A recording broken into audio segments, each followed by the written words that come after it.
है 17 साल की कंचन नाथ, जिसने अपनी तपस्या से पूरी दुनिया में भूचाल ला दिया।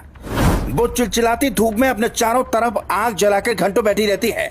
ऐसी अद्भुत शक्तियां हैं जिसकी कल्पना कोई नहीं कर सकता।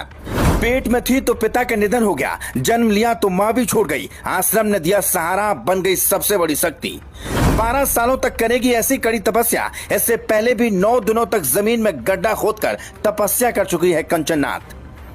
जिस चिलचिलाती धूप में आपको कमरे से बाहर कदम रखने में हाय तौबा मस्ती है, उस धूप में ये 17 साल की लड़की अपने चारों तरफ आग की धुनी रमाकर सर पर कपड़ा डालकर घंटों बैठी रहती है, और वो भी सिर्फ आपकी खुशी और आपके कल्याण के लिए। दरअसल इस लड़की का नाम है कंचन नाथ, जिसने छोटी सी उम्र में ऐसी तपस्या की कि बड़े से बड़ा साधु इसके आगे नतमस्तक हो गया।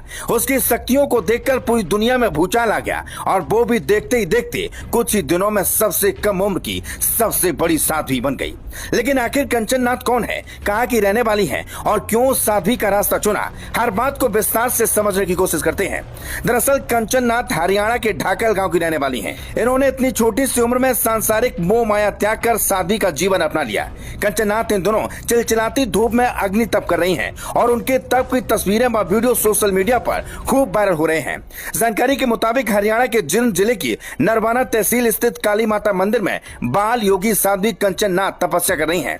वे हर दिन दोपहर 12 बजे से 1:15 बजे तक 9 धूणों यानी कि गोबर के जलते उपलों के बीच बैठकर तपस्या करती हैं। इतना ही नहीं, वो आगामी 12 वर्षों तक ज्येष्ठ माह में अग्नि तप करेंगी। 14 मई 2025 से आरंभ हुई पहली अग्नि तपस्या पहले 21 दिनों तक चलनी थी, लेकिन अब कंचन इसे 31 या 41 दिन तक बढ़ाना चाहती हैं, क्योंकि उनका तप में मन अधिक रम गया है। कंचन नाथ पीले वस्त्र पहनकर अग्नि के 9 धूणों के बीच बैठती हैं। उनके शरीर पर धूड़े की राख मिला पानी डाला जाता है, और सिर पर गीला कपड़ा रखा जाता है, ताकि उनकी जटाएं अग्नि से सुरक्षित रहें। वह सवा घंटे तक बिना हिले डोले ध्यान में लीन रहती हैं। तपस्या का सारा खर्च ग्रामीण ही उठाते हैं।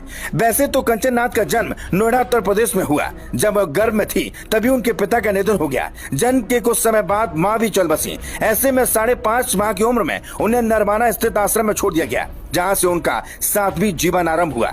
भारत की सबसे छोटी साध्वी कही जा रही कंचन नाथ फिलहाल 12वीं कक्षा की स्वयं पाठी छात्रा है। उन्होंने कक्षा 4 तक की शिक्षा आश्रम में ली, फिर छात्रावास में दाखिला लेकर आगे की पढ़ाई की। 10वीं की परीक्षा चरखी दादरी के एक गुरुकुल से पास की, और आप 12वीं की परीक्षा देने जा रही हैं। बता दें, कंचन नाथ बचपन से ही विवाह और पारिवारिक जीवन से दूर रहकर भक्ति और तप की राह पर चलना चाहती थी। 9 साल की उम्र में उनके कान पारंपरिक नाथ पंथ के अनुसार छेद दिए गए थे, जिससे वे विधवा साध्वी बनी। यह पहली बार है जब कंचन नाथ ढाकल गांव में अग्नि तप कर रही हैं। इससे पहले 13 से 14 साल की उम्र में उन्होंने गांव वाड़ा के 108 से